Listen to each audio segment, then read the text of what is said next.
Can you all hear me? I guess you can. The subject tonight is science, politics, and reality.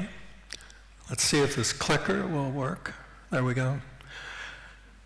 I think you're all Homo sapiens. Are there any extraterrestrials in the audience? Any mutants? No, nobody. Well, I have good news for you. Homo sapiens, official definition, is the organism that can know what is true, what's right, and what's lasting. Now you notice it says can know what's true, right, and lasting. So it's a possibility. Remember, we're the only one of 8.7 million species that has that name and can do it. Now I want to start with two important realities about Earth. Maybe they're the highest level. I studied physics and I went to medical school, so I'm basically a scientist. The first important reality that will not come as a surprise to you is that there are no extraterrestrial imports except sunlight. And in fact, for us to be sustainable, fully half of all the products that we currently consume should be imported to Earth so we don't do in our finite resources. Now, if you accept fresh water, that would mean that over there it would require 8.9 million containers arriving on 1,800 container ships every day. That's pretty impressive. Next, we don't have any extraterrestrial emigrations. We all talk about immigration. Who's leaving the planet? Nobody, not even the astronauts that go up to the space station. If we wanted to keep current terrestrial human population from increasing, we would have to have a ferry boat leave with 1,000 people off the planet every 7 minutes. That's 80 million immigrations per year off the planet. Now, I urge you to think this, I could quit the speech right now, and these are the two high-level things I think we're facing.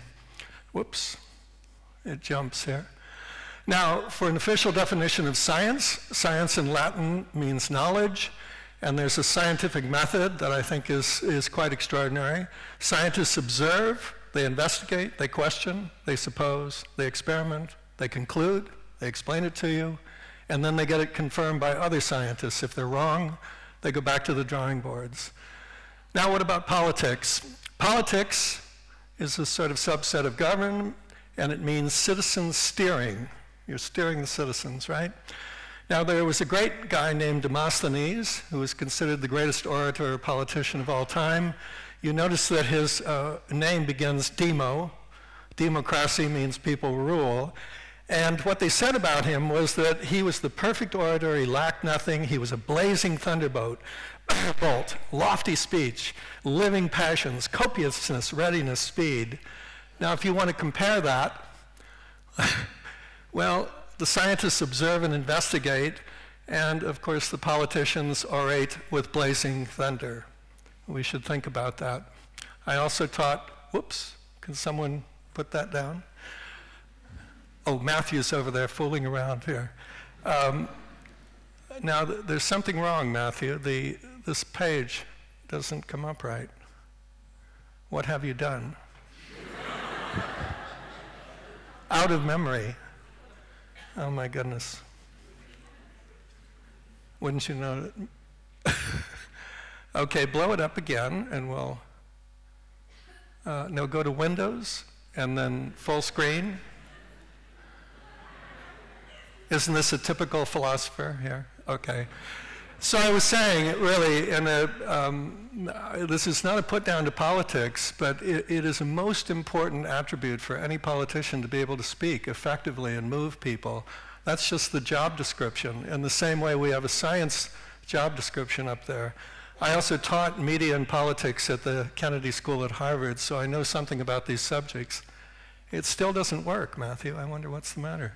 Let's hope that the next side of the page works. All right, well, we'll go back here. The idea here, what you're not seeing here, is this is language, thought, and reality. Language, thought, and reality. It's a great book, a great idea, and basically what the scientists had in mind was that our thoughts are shaped by our languages. You see a bunch of languages there. You all speak a different language, Well, the argument there by Benjamin Whorf is that your language actually shapes your thoughts, which in turn shapes the reality. So therefore, I think the European schools, or Benjamin Whorf would think, is a very, very good idea because you all see reality differently. You compare the realities, and maybe that adds up to the reality. And of course, Chinese are wonderful because they have such a very different language than we do. Now, here is an important drawing here. Down here at the bottom is democracy, where, as Jefferson said, we must have informed electorates or we will not vote properly. And so here you have the two systems that informed the democratic people. Science is really knowledge. It deals with factuality and actuality. Politics is really adverse opinion. Two candidates come together, they argue it out, and that's the way we arrive at truth from a political system. This is really terrible. It's not working. What's the warning, Pierrick? That doesn't look good. Okay, can you go back to page 1? Okay, sorry guys. You missed some sections. If we have time at the end, we'll go back. But I want to get through, this is the critical section here. This is what the kids have been working on recently. This began as an initiative. IPCC, which is the Intergovernmental Panel on Climate Change, came to me some time ago and asked help communicating the facts of their reports to the people. Now, it's a simple fact that the way that they work in the IPCC is that they're the intergovernmental panel. They give their reports to the politicians. The politicians then redline them, and then the report goes out to the world. Now, by the way, the sub-reports, which are thousands of pages long, you can go in and read, but if you're not a scientist, it's sort of hopeless there. So this is an effort. Up there you see Wadleigh. He's a Nobel Prize winner. He's head of ICSU, which is the International Council of Science. That's the top science organization, and so on. You see all these famous scientists who are behind this initiative, and it's a simple idea, and that is information, getting information to people. There's no politics involved. It's simple information. Now, does it change? There we go. Now, what the scientists are concerned about is they don't know how to fix it when it gets broken. And the way that they define climate change is that it is the urgent defining imperative issue of our time because it is destabilization and destruction of our life support system upon which absolutely everything depends. Food, shelter, water, safety, security, jobs, economic growth, everything depends upon the life support system. If we blow it, they don't know how to fix it. So they urge us all, never mind this idea of adapting. I'm telling you, behind the scenes, they all say, we have to mitigate. Second point here, it's not clicking, but there it goes. Now, here's some of the top scientists. I know them all personally. They're the chairs of IPCC. The great good news is that solutions have been available for 114 years. Take a look at this car. In 1900 in America, there were more electric cars than petrol cars. 1900. In 1900, we had solar cells that were charging batteries in electric cars that were going down the street. We also had wind turbines that were charging those cars. We had hydropower that was charging cars. We had geothermal energy, and we had hydrogen fuel cells. There were hydrogen-powered cars 114 years ago. What are we doing? We didn't even need to have climate change at all. Now, here's Barroso. Let's congratulate the students for having gotten him. This is one of his quotes. IPCC scientist tells us that 2 degrees is possible, but only if we get serious and lead. It's an academic and a political and a science test we can't afford to fail. Now, right here, by the way, IPCC thinks that of the 3,000-page reports that they wrote, this is the most important calculation of all because it links emissions to the temperature, right? So I won't bore you here, but we have all sorts of people. Cameron says he backs this. Hollanda says, I back this. The Chinese back this. All sorts of people have given their support to this formula. but it's not out there. That's the point. Look at what Barack says. We cannot condemn our children. We know what we have to do to avoid irreparable harm. Now, if you think that these people are the best scientists in the world, they are telling us that this is what we have to do to avoid irreparable harm. Next point. Here are the essentials you've got to remember. There are only a few of them. First of all governments in the world, you know, all Europeans, Chinese, Indians, and so on, they've all agreed that we've got to limit global warming to 2 degrees C. Everyone wanted 1.5 degrees. As of last year, we'd already put up enough emissions into our 1 atmosphere so that 1.5 will happen. So everyone says we have to draw the line. Now, the second point here is that climate change has only one cause, and it's not recycling, right? It is anthropogenic emissions, the total that's in the atmosphere. And it has only one solution, and that's to limit those anthropogenic emissions. Now, what's kind of strange in thinking, remember I told you this is called the One Atmosphere Initiative, is that there is one number where all the gases get mixed up that change the climate in the atmosphere, and this is the number that is counting down that we can't let hit 0, or we will have enough gases in the atmosphere that we will cause 2 degrees C. The next point is that we don't have global government. That's what you were going to see in the previous one that wouldn't show. But we have 193 sovereign entities. There they all are here. And that they make man's laws, right? And those laws have to obey nature, meaning the physics has to be right. We've got to keep those emissions to 2 degrees. So all the nations of the world have to add up to that one number. If they don't, their laws, right to regulate emissions, then we'll go beyond 2 degrees C. Whoops, sorry. Now, what's additionally interesting, you probably don't know this, but of all the organizations in the world that are charged with solving climate change, the United Nations Framework Convention on Climate Change is the global organization. Now, it has one and only one objective, and it's worth you knowing it. Article 2, stabilization of greenhouse gas concentrations in the atmosphere at a level that would prevent dangerous anthropogenic interference with the climate system. What they decided in 2010 was the dangerous interference was 2 degrees, right? So therefore, they decided that the scientists are telling us that that number there, 248, is the number that we have to limit emissions to in order to limit climate change to 2 degrees. Now, the problem is right here. You will see, I met this man. He's our Secretary of State, John Kerry. In 1970, when we were against the Vietnam War together, he was a hero. As he says there, emissions are higher than ever. Those who ignore authoritative peer-reviewed scientists do so at great risk for all of us, all our sons and grandchildren, of course. Now look at the record. UNFCCC has been going 20 years. Here's what the scientists are working about. Look at long-lived gases. That's 1,000 years they're going up there to stay. So far, we are not sucking them out. Carbon capture and storage just hasn't happened, right? Look at CO2. The problem is we've got to give our children a future. You can't plead ignorance. The laws of physics are not negotiable. We've got to obey Mama Nature. So all that the students are for, all that we are for, is putting these facts out before the global public. Generally, they're completely unknown. Now, prominently unknown. Now, here are all the conferences for UNFCCC for 20 years now.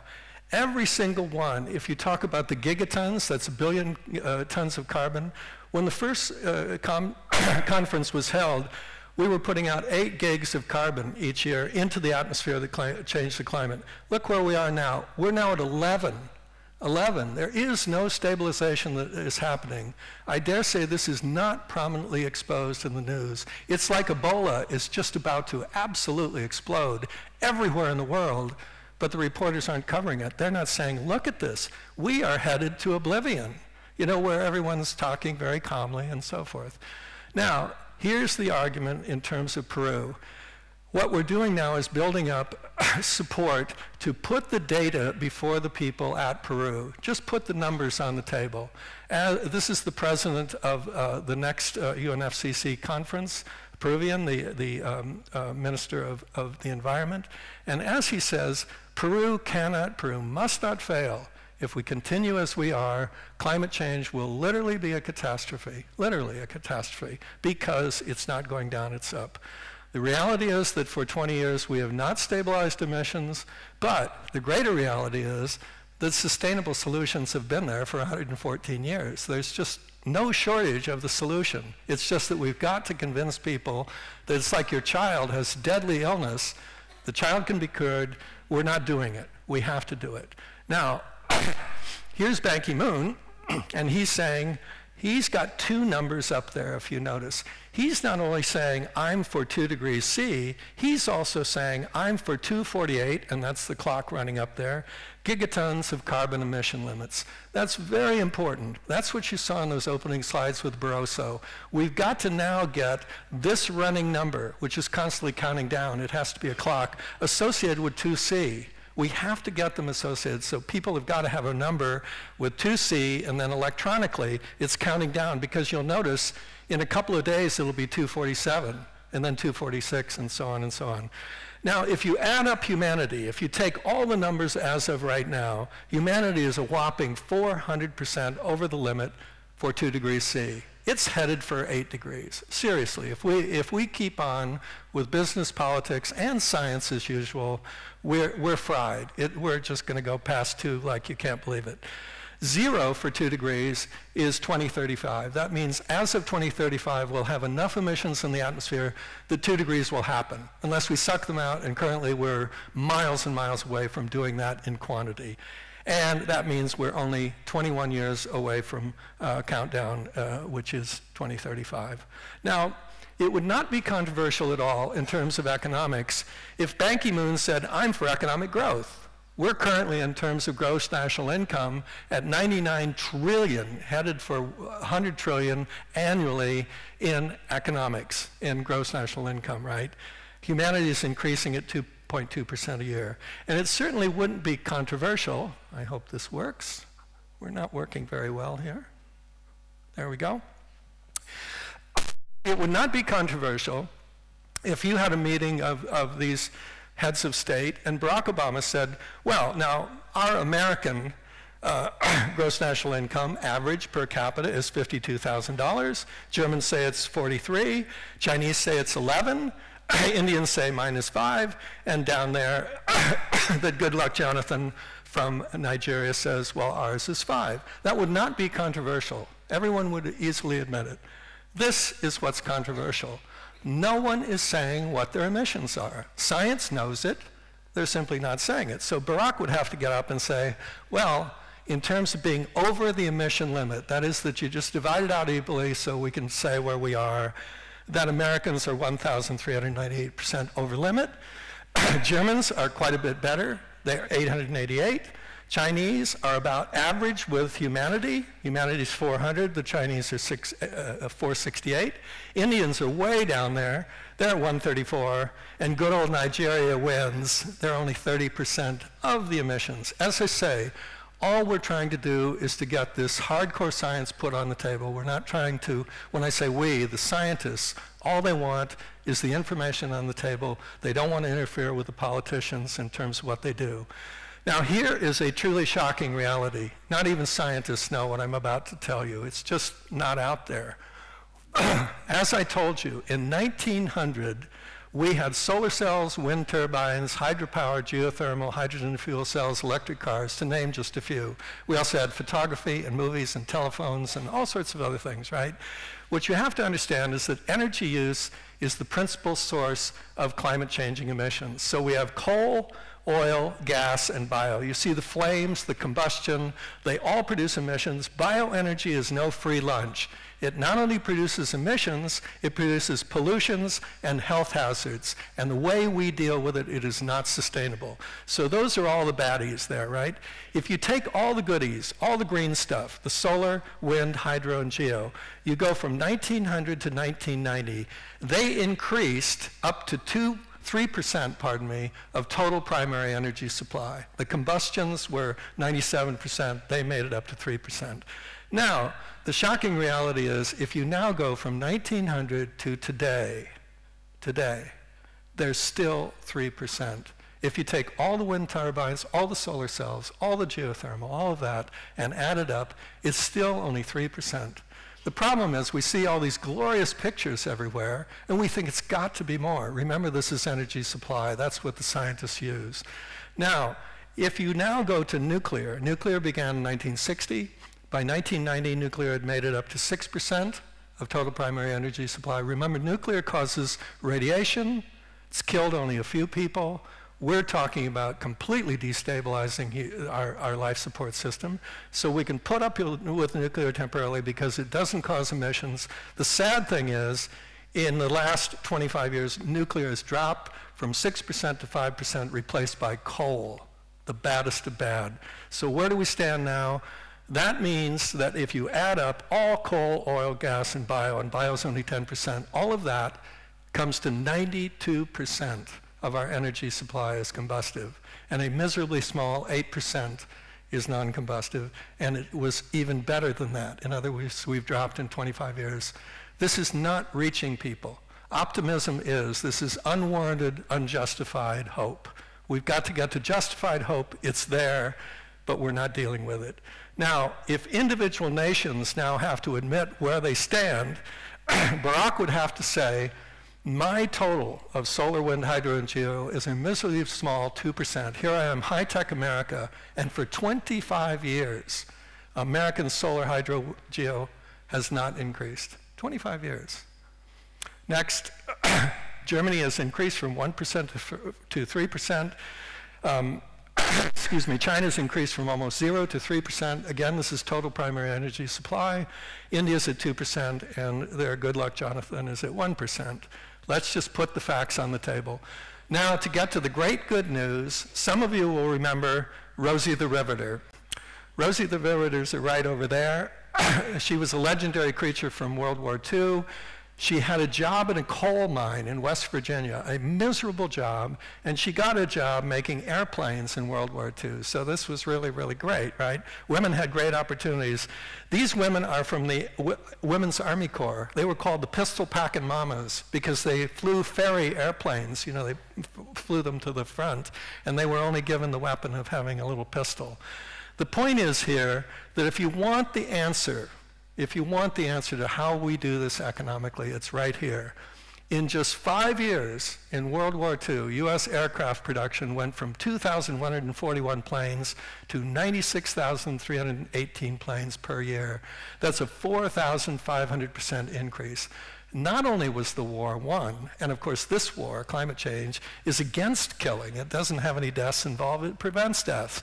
The point is it built the world's greatest high-tech economy. If we want to do it, we can turn the corner. We can dump all the coal, all the gas, all the fracking, everything else, which is burning up the earth, literally. It's just factual. As a physicist, I'm just telling you, we're doing all this combusting. We can go to non-combustion energy and build a great economy that can last literally for hundreds and hundreds of years. We're simply not doing it. We should be taking, as IPCC has made it clear in their reports, take tax money, forget recycling, forgetting Clean Up Your Own Act. You've got to do this on a national basis and turn the corner. It's an easy one to do. Oh no, now what's the problem? We're simply not doing it. Here's the calculation from IPCC. 2 degrees is eminently affordable. In fact, it's very profitable. Going over 2 degrees C, it's just economic suicide. These are from their reports. Now, we only have to reduce economic growth initially by 0.06%. That's all we have to do, and that will rebuild after we do this. So it costs us nothing. Again, the message from them is we've got to face the reality that we're simply not doing it. Next point here. You often see these wonderful little personal stories. Here, for example, they call this inclusion energy.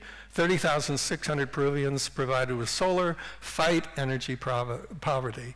And they show the little shacks and of course, the solar collector.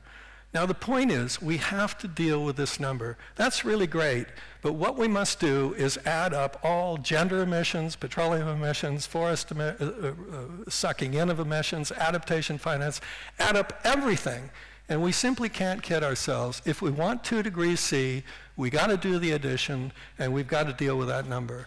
This is so simple, but people aren't dealing with that number.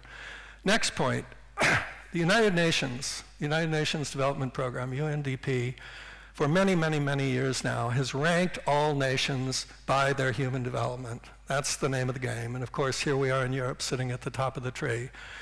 Now, the fact is that if you add up very high developed, and here are Irish and Korean and German and Americans here, if you add up the very high developed on average per capita are 1,014% over the emission limit for 2 degrees C. That's just a fact of life, of course. But if you consider the other factor, that is the very high developed live on average 20 years longer, have 2.7 times the education, here we are at the European schools, 20 times the money, and cause an extraordinary 60 times the emission. These are just science figures.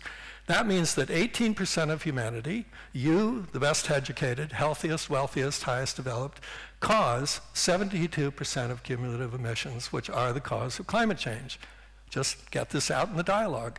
22% least developed humans cause a very small 1%, and 58% of humanity in 127 African, Latin American, South Asian countries cause only 14%. There. Now here's another factor to consider, and that's money. And I'm almost done with the factors we must consider. Emissions and money.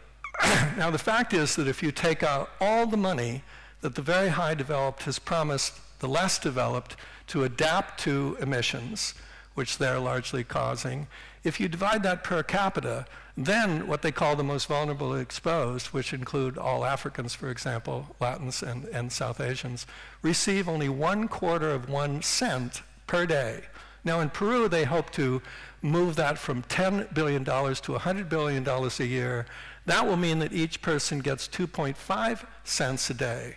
Now the fact is that if you take the average per capita creation of emissions by the same very high developed who are giving the 1/4 of a cent, the average high developed person creates 10 kilograms of emission each day, and then it's giving 1/4 of a cent to the people to adapt to it. Again, scientifically, this doesn't make any sense. We should stop the emissions. No amount of money can really compensate for the emissions. Now, what I've said, by the way, is all in spreadsheets. Every country we have spreadsheets for. But what I want you to focus on is there are only a very, very few factors that really are primarily sitting right up there at the top of the pile that affect climate change. The first is human development. These are official figures from the United Nations. There are only 3 parameters in human development that are really important: education, school years, health, life expectancy, and living standards, gross national income, all per capita, right?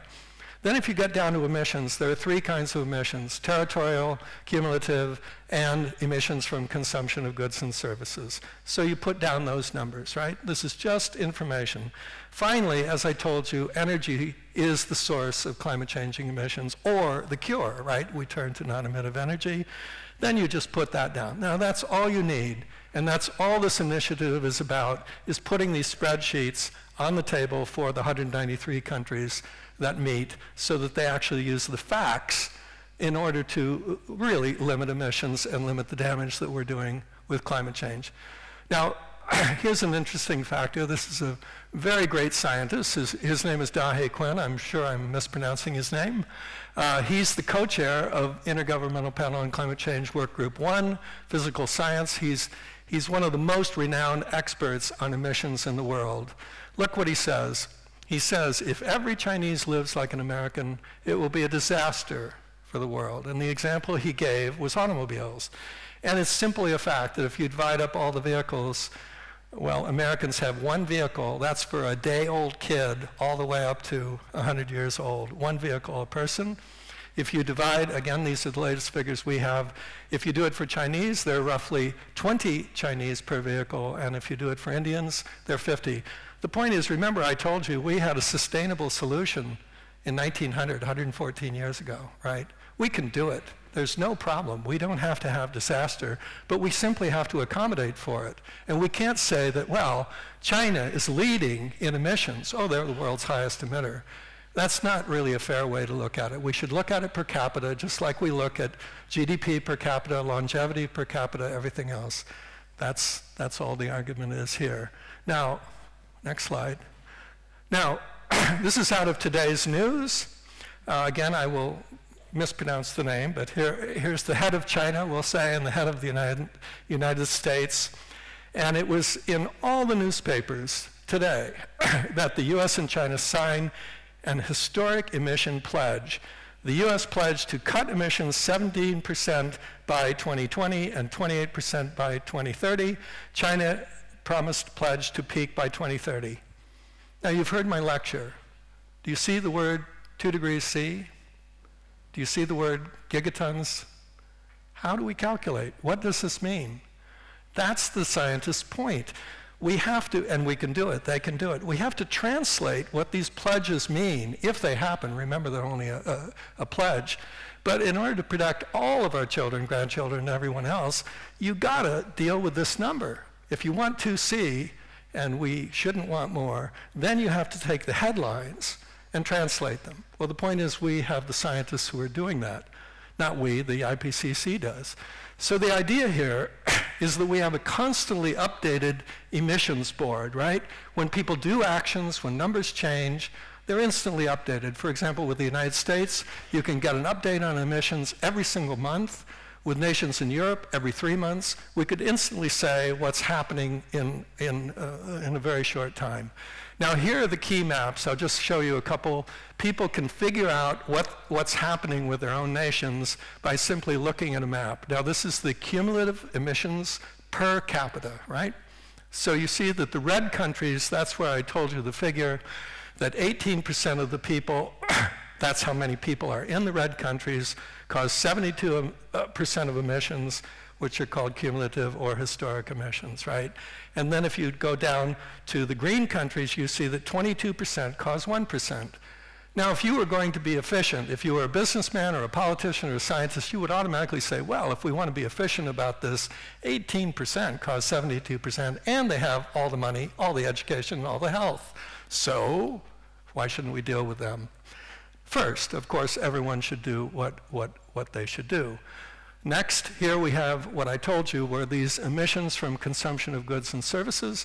That means that when we buy our products from China, we get the use from them. The name of the game in human development, as I told you, according to the United Nations, is goods and services. That's what we all want. That's what we multiply. Therefore, with the good should come the bad. If you are using the computer, you should have those emissions credited to you because you're getting the benefit of it. Now you can see the map change. Now 18% cause 51% of per capita emissions from goods and services. Now this is the emission limit. This is the emission limit. So now we're counting down and we're analyzing who is contributing to the remaining emissions that we have here. Now this is a very moving map. This map is the climate change death map. Fully 1.5 million deaths are now due to climate change. 1.5 million, and it's not in the newspaper at all. You ask, how does this death happen? Well, of course, the erratic weather causes a great problem with food supply and water supply. It also causes insects to multiply and create more disease like malaria and so forth. Now, you'll notice a very strong irony, and that is that those who cause climate change, us up here, die the least from it, and those who don't cause climate change die the most from it. This is just science. Now, other interesting facts here.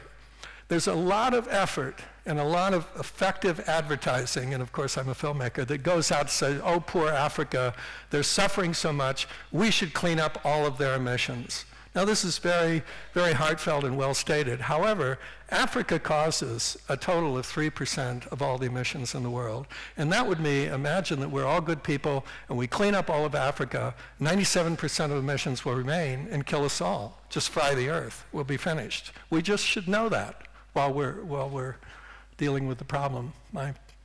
Oh no, now it's leaping forward. Hold it, there we go. Now, if in addition to Africa, we add all of Latin America here to Africa, Now we get 10% of emissions that all these countries cause. Again, if we wipe them out, we'd still have 90% of emissions.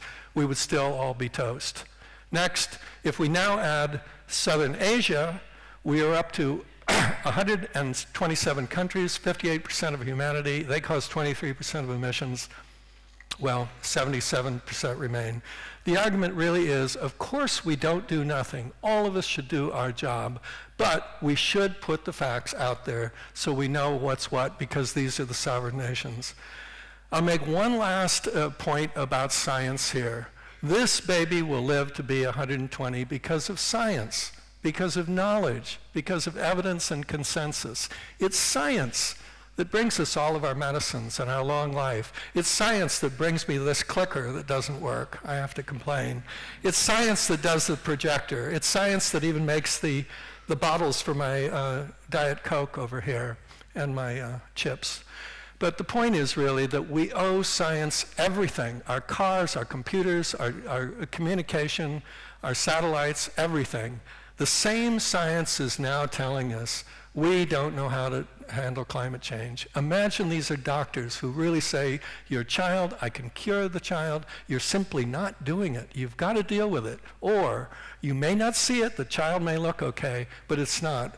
I really want you to consider that. Isn't it very convenient of us that we doubt climate change? Isn't that convenient when we have this massive number of scientists who are telling us we've got a serious problem here? I ask you to consider that.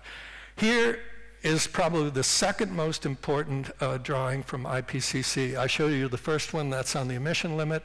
This is what scares them to death, and that's the risk level here of singular large-scale events, impacts, weather, extreme events, systems, whole systems threatened. Look at where we were.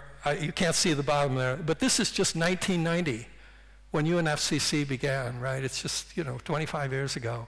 Look at what's happened. We weren't in any trouble at all back then. Look where we're headed. By 2035, we're there. And then look, we're talking about really trashing the life support system. Again, it's not the Earth that's going to be in trouble. The Homo saps are going to be in trouble. There is no adaptation. Again, adaptation is basically a political idea that we can really deal with climate change in a causality mode with adaptation. Of course, we have to adapt in another way, but it can't be the tactic and the lead. Now, as I mentioned to you, it is logical that the best educated, the healthiest, and the wealthiest should certainly lead. They have the money, education, and of course the longevity to do it. Now, what we have discovered, even before I talk to the students, is nobody knows. Really, nobody really accurately knows the data. What are the figures for my country and so on? We have to inform people. They do have the right to know. Again, for my country, America, Americans simply are not told that they are 1,400% over limit for climate change. They really aren't.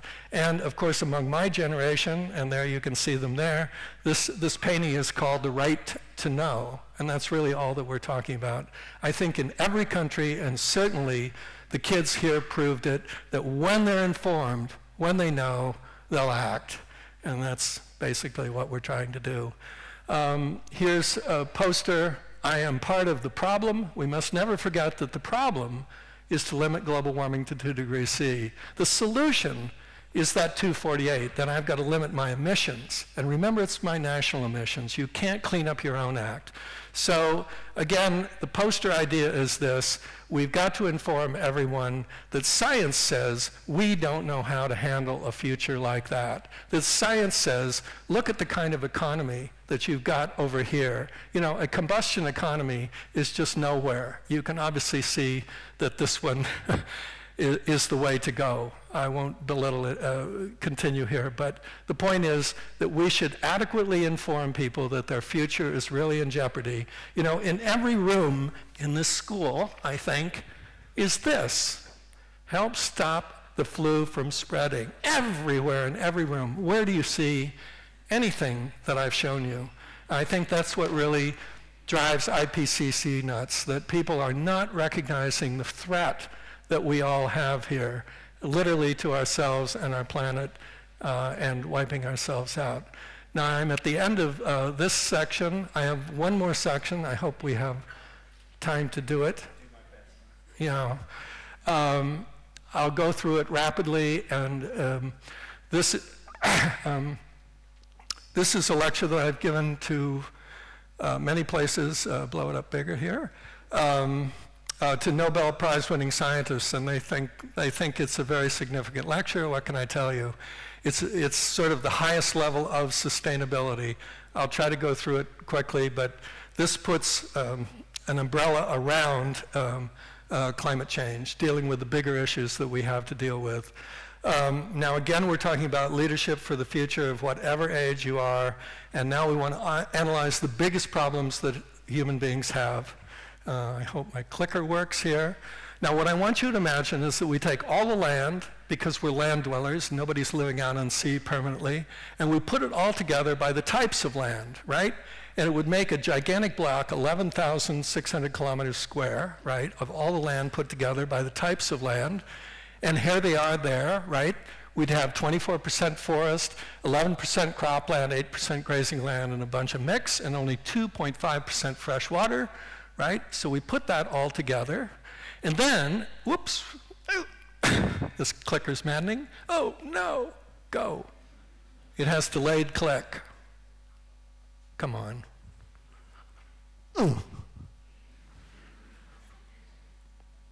There we go. Okay, now you take, these are figures as of 2010, so we can compare them. Now we're into your 40th anniversary, by the way. We're going to go back 40 years and ahead 40 years. Now imagine we take all the people on the planet, today it's 7.1 billion, and we divide the land equally by everyone. How much land would everyone get? Well, to hurry through this, each of us would get 3 football fields of land. That would be 140 meters by 140 meters, divided up equally. Now, that sounds like a lot, but it's not. Imagine now that for all time, and for all the ancestors that we will have on this land, right, you've got to grow all your crops, all your food, all your fresh water, just out of these 3 football fields. And then you've got to build your house, your computer, your bicycle, your car, everything else has to come out of that land for all times. And then next, of course, you've now got to build your share of shops, your share of sewers and highways and electric wires and all the connective stuff that goes together. And then you have to do your share of airplanes and military weapons and ships and trains and buses, and also, and of course, this building, your share of the offices and schools and everything else. And then, of course, you've got to do your share of manufacturing, everything that you've done, all this stuff that's dug out of the ground and so on. So now you can see, holy Pete, this is going wrong here, so to speak, that's a hell of a lot to take out of that. Oops, damn, this is terrible. Now, remember that there are 2/3 water and 1/3 land. Therefore, we have 6 football fields of ocean, but we get only 1% of our products out of the ocean. And it's very difficult to expand that because it costs so much energy and material to go out there and mine. So basically, we're back to this. Basically, everyone in the world wants the American and European good life, and we've defined it by this. So we now drop back, and I want to give you a perspective here in terms of our timeline. Remember, in terms of the things that we rely on, the universe was created 13.7 billion years ago, the planet 4.6 billion years ago, living organisms, of which we are one of 8,000,000.7, 3.8 billion years ago, 13 million years ago, the family Hominidae, the apes began, and 130,000 years ago, our species of hunter-gatherers, 130,000 years began. Now, if you want to break down where we've been in the last 130,000 years, we have been hunter-gatherers for 130,000 years. That's this green line down here at the bottom. If you run over here, we've been agriculturalists. We've only had agriculture and herding at that number 2, way down there. And finally, in terms of the Industrial Revolution, that would be like a football at the end, at the goal line of a whole football pitch. That's how long we've really been making products and getting ourselves in sustainability problems. That's 230 years. Now, if you want to look at the 3 variables that are most important, you go to only 3, and that is, first of all, you take the atomic table of all the elements. Those are our resources that we have on the planet, right? Then, of course, we have human beings. Human beings, of course, are made out of the resources. We're an organism. Everything comes from the earth. And finally, we have products. Products are simply anything we make out of the resources that we do with our hands or machines or whatever. Now, if we take the first variable of making human beings out of resources, well, if you go along here from 130,000 years ago when there was Adam and Eve, or the first two Homo sapiens, and you run along to just before the Industrial Revolution, we were up to 800 million human beings. Now, if you just take the last 230 years, what have we done? Well, we've added 8 times in just 230 years. Imagine that. It took us 130,000 years to get to 800,000, and now we've exploded it 8 times right there. Now if we go to products, whoops, products is the interesting one. Remember I told you a product is anything here, anything that we make. So as hunter and gatherers, we made spears and baskets. As cultivators and herders, we did plows and crooks, and now we make all sorts of machines. So if we take that idea here, again, go back 130,000 years ago, all we had in terms of machinery was our biceps, essentially. So we ate food, which gave us energy. We then made one product unit. It could be a vase, it could be a spear or anything. If you run along here, what you will then find is that just before the Industrial Revolution, we invented wind energy. We had little windmills and little water mills, and we had horsepower and so on. And by that time, by 230 years ago, 1780, we could make 2 product units on average worldwide, right? Because many people didn't have even a windmill or an animal, so they could only do one. Now, if you look what's happened, in just 230 years, we went from making 2 product units to 220 product units. So that's an absolute explosion. While human being numbers increased 8 times, our products just exploded into oblivion. And of course, it's basically due to motors. Now remember, we have those kinds of energy, basically, coal, oil, and gas, nuclear, biomass, and then solar, wind, hydro, and of course, nuclear. You also have to remember that down in the Amazon, they now have solar-powered chainsaws that are taking down the rainforest. So we have to be careful. If we had unlimited solar energy, we could simply annihilate the planet. We've got to deal with other things if we do that. Now, in terms of generations, as generations have gone up, every 40 years, basically, and this includes your anniversary, every 40 years, while population has doubled, products have quadrupled every 40 years. So this is a serious consideration. Now, in turning to the future, again, what I want you to go back to is that we don't have any imports except sunlight. We're a closed mass system. That's a serious problem for us. It's maybe the most serious problem that we have to deal with. Now, if we, sorry, wait a minute. There we go. If this is our current number of people today, what we're projected to do by 2050, that's just 40 more years, is this. We're going to get 1/3 more people on the planet, right? Now that means that if we're fair people, we'll go out and redivide our land. Now we'll have to give away, each of us will have to give away to all these new people over here, since we're not exporting them off the planet, 1/3 of our land. So that means we're down everything. We're down 1/3 of cropland, grazing land, water, absolutely everything. And if you put a wind turbine over here, you've lost your sunlight. You have to move your turbine over onto your own land. Again, these are the high-level things that we've got to think about. Secondly, we've got to take products. Remember again that there's this powerful thing called entropy. It's a law of nature. It basically means that you touch it, you lose. If you take any natural resources out of the ground and you make it into something, by the laws of physics, you lose some of the value. You've disordered it, you've degraded it, you've dispersed it, you've depleted it.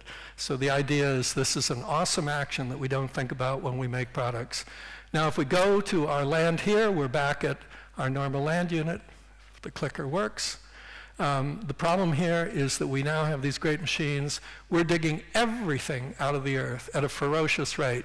You remember a few years ago, the Latin Americans were trapped down underground. They were down 1 kilometer beneath the earth, down 5 kilometers of tunnel, and what were they after? Copper. Everything is getting less and less and less and less, so that we have to go further and further and further down. We're a closed mass system. We're simply vitiating everything. I won't dwell on it. I'll go back to this drawing. Remember that it took us 130,000 years to make 2 units of products. We're now, in last 230 years, we're up to 220. Where will we be in just 40 years when you kids will, be less than 60 years old? Well, at the current rates, we're going to be making 880 product units. This is just science. This is the current trends that we're on. Now again, we're a closed mass system. Where are we ever going to do it? So the point is that in addition to losing in just 40 years 1/3 of your land to population increase, in effect you're going to lose another 1/3 of your resources in total because we're depleting them by entropy all the time to other people. Again, a high-level consideration. What are we going to do about it? I won't bother to read this. I'll give you the link, by the way. You can download these slides if you want. These are all of the depletions that we're doing. Climate change is mentioned over there. This is the big picture. Again, we're in a closed mass system. We're not aware of what we're doing. We really have to think about these big picture issues. So to conclude this section, this is what we have right now. That's our 3 football fields. By 2050, that is in effect what you're looking at. You're really going down to basically 1/3 of what you had. And of course that means that this is our good life here, and then we're going to try to squeak out our good life there. Where are we going to feed our pigs, and where are we going to grow our crops? Now this is a real football field, American-style football, and there's a real person on that field. That's to give you a scale. And again, this is mocking up, again, what 1 football field would be like. It's tiny. It's just tiny. How are you going to survive with this stuff? Where are you going to put your elephants and, your kangaroos and everything else? If you do the calculations, it's just very, very, very little. Here's a favorite. This is one of the largest machines in the world. It's called a bucket-wheeled excavator. The field is, of course, 100 meters long. This sucker is 225 meters long, and it's 95 meters high. In 13 minutes, it can clear that football field down to one meter, right? It can just annihilate all of that topsoil. Or it could, in 8 hours, take out the topsoil to 1 meter from 37 football fields. That's the power that we have today. And by the way, some of these are run on solar energy. Again, so we have to be careful about what solar can do. Now, I'll finish by giving you the solutions. Again, it's a simple physics problem. If our basic problem is that we're having more and more humans that then have to subdivide what we have in the closed mass system, and we're making more and more products, then the obvious solution is to turn it around. Make less products and less humans, and we're home free. I mean, it seems stupidly simple, but if you do the physics, it's really the only way out. And as the astronaut says here, we have to think about what is it to live life as a human being? Where does having all these kids fit into our value system, and where does having all these products? What is valuable in life? So to get a handle on that, this is another thought experiment. Here's another semi-closed mass system, the space station, and we should look at what they know. The astronauts are painfully aware, even though we are no longer running the space shuttle here, of how much energy is required. For every kilogram that they take up there to the space station, they have to expend 80 kilograms of energy to get it up there. For all their food, for 1 kilogram energy of food or 1 calorie energy, they have to expend 47 energies to get it up there. So of course, rocketing people, I told you, 1,000 people leaving the planet every 7 minutes, it would take all the energy we have in the world. I mean, it's just mind-bogglingly large. Now, what do these astronauts, what have they learned about what it is to live life as a human being? First of all, they have monitoring systems. They monitor everything, the food supplies, the the food, water, population growth, growth of products, traffic, everything. So what have they concluded about the first problem? What's the solution to having all the kids we have and multiplying our numbers? Well, there are two simple things that we can do that really cost us nothing. Presently, 40% of global pregnancies and 24% of global wars are not intended. They're not intended. So take action, fulfill desire, prevent unwanted pregnancies, and that will drop the population. Again, check WHO. It's simply that we're not dealing with it, you know? We're just not dealing with it. Second, if humans are informed that resources are really in short supply and are diminishing very quickly, then many will choose to have one kid, you know, so of course then they can have more resources. But as I say, there's a shortage of this information. It's not getting out there. Again, it's a fallacious idea that we must have ever more offspring to do the work to pay the pensions to support parents' retirement. We have these things called robots. You've seen all the modern labor-saving devices that we have. It's absolutely a fallacious argument that we have to bicycle this and have ever more people to take care of ourselves and our offspring and our grandparents. It's simply not true. Again, download these and you'll see the facts involved. Now, here's one of my favorite pictures. I just love it. This is a real picture. This is their recreation time up in the space station. You notice they have a floating chessboard there. They have a piano. They have a guitar. They have drawing materials because they don't like to draw on computers. And they have alcohol up there, so they're singing along to the music and so on. But the point is, these are all products. They're all products. So how do the astronauts suggest that we deal with products? What are the answers there? Well, they have a simple formula, and that is that we make one, and we make it the best possible one that they can do, meaning that they take up there the best guitar that they can find. They make the thing last, and they share it. They don't own this stuff together. And they even have a t-shirt library so that everybody gets the different colors and so on. And they have the reality that if each of us only has 2 square meters of cotton fields, then we'll sure as heck be careful of the t-shirts. So the idea that they're promoting in terms of their lifestyle and so on is, do we really need to personally own all of this stuff, or could we use libraries? And why shouldn't we go for quality, not quantity? Why should we go for design and variety and so on? Because we're in a closed mass system. Hey, if we were importing a bunch of stuff from off the field, that would be one thing. Now we have our students who are saying, well, we give them the thought experiment, well, what if you had 3 football fields of land? What rules would you make? And of course, from the mouths of children come really great ideas. By the way, the global policy is anti-scientific. It really just is not factual. And that is, the global policy is that if we just recycle enough, we just have enough efficiency and innovation, well, then we will be able to do endless products. That is simply factually not true. That because of entropy, every time we dig up the resources, we get less and less. Because of population growth, because of the ever-increased number of products, we're just going into diminishment. So over here, the point is that the students wrote up their own laws, and you should think about them in the thought experiment of having only 3 fields. And this student wrote, I, the human of my land, in order to secure life, liberty, and happiness for me and all my offspring forever and ever, make these rules. Rule 1 was, don't make products. Rule 2 was, if you must make products, make one that's the most useful, the most beautiful, the least destructive, that lasts the longest, can be shared, and so on. It's an interesting thing to think about. Now, here's the antithesis. I knew Steve Jobs very well. I own an Apple. There it is, right? The point is, look at the endless variety, right?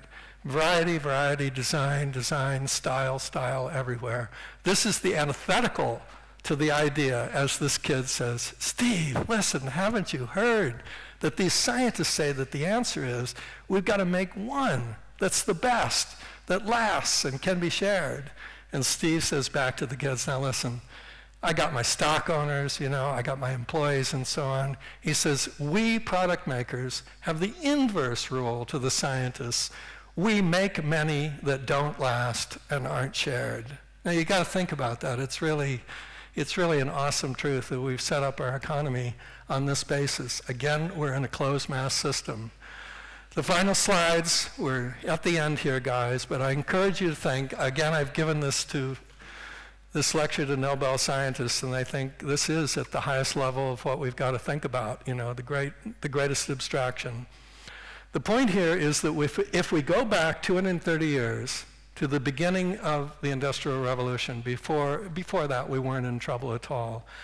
The average human being back then had 24 football fields of resources, right? That was that human's planet. If we go to 40 years ago, when these schools were founded, 40 years ago, the average human had 6 football fields of resources, right? If we now go to today, we're down to 3. If we now go to 40 years from now, we're down to 2. But here's the killer. 230 years ago, we were making 1 product unit. 40 years ago, just 40 years ago when the school was founded, we were making 60 product units. Now we're making 220, and now look where we're headed. This is just massive entropy, disorder, diminution of our resources. This drawing we've got to deal with in terms of how we plan, unless we're going to leave the planet, right? Now, by the way, I have all these facts. Here's China and Europe. Here's the average humanity here. The average human back in 1970 had 191 meters by 191 meters of land. That's the average human. It then dropped to 140 by 140 presently, and then it's going to drop down to 120 by 20. If you notice, Chinese and Europeans are very similar. They're way down from the average human being. Of course, we can say we're more resourceful and so on, but everyone knows it's a globalized society. Everyone knows that everybody trades and does everything. But what we can't kid ourselves about is that if we divide it equally among humans, which is just a way to do an average, then we have on average, no matter how you divide it, how skewed it is, it's still 3 football fields, and we're still plunging to 2 very, very rapidly. Again, the last point here is going back to the first one. Maybe you can now see why this is a killer idea that we don't have any extraterrestrial imports, not except sunlight, right? Nothing. And science says, forget it. We're not going to get any anytime soon. And we have 0 terrestrial immigrations. The Mars plan is just off. They don't know how to safely get people to Mars and back. It costs so much energy, so much resources, so much fresh water. So I'll leave you with this last slide. Ooh. Oh no, there it is. The failure of science. What can I tell you? This shows the limits to which science can go. Let's see if I can get the last slide. Oh. Matthew's at the computer again. Great philosopher, but no, now what have you done? That wasn't it. All right. Miraculously, he's turned us back to the beginning. If that's it. Okay, I apologize for the length of time and for the disorder, the technological disorder. I'm only referring to the people who have heard these facts, and I urge you to think, if you do have respect, and I know we all do, you know, for what science can do, for all of the things it gives us in our daily life, I urge you to think we should listen to the downside. We should listen to these cautions and take them seriously. Unfortunately, media is doing a really piss-poor job of communicating to all of us. They are not doing their job, and it's getting worse and worse because we're into fragmentation of media and so on. I'll leave you with the thought that these kids did what the scientists are really proud of, and that is that they're getting the information out to the politicians, getting the support of the politicians, the support of media, that it can be done. Just get the people the facts so they can really know where they're going. Thank you very much.